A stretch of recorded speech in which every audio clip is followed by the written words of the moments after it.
avez dit que le seul livre que vous défendriez contre Vents et marées, c'est le deuxième sexe.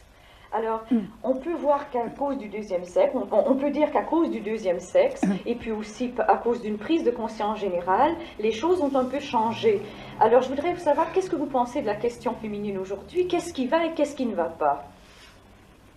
Je pense que dans l'ensemble, ça ne va pas bien du tout pour les femmes aujourd'hui. Je pense que ça va même moins bien qu'au moment où j'écrivais le deuxième sexe. Parce que quand j'écrivais le deuxième sexe, j'avais un vif espoir que la condition des femmes allait profondément changer. C'est ce que je dis d'ailleurs à la fin du livre. Je dis que j'espère que ce livre sera un jour périmé. Et malheureusement, il ne l'est pas du tout. C'est-à-dire qu'on dit beaucoup qu'il l'est, mais pour des raisons inverses.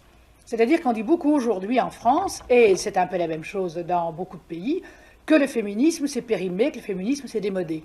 Et moi, je n'en crois absolument rien. Enfin, vous savez quelles sont mes idées sur la condition des femmes.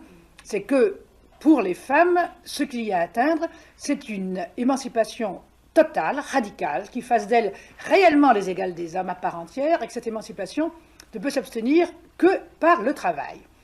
Il faut que les femmes travaillent exactement d'une manière aussi universelle, que ça soit aussi normal pour elles que pour les hommes, pour que sur les plans intellectuels, psychologiques, moraux, elles puissent également se sentir profondément et de l'intérieur les égales des hommes.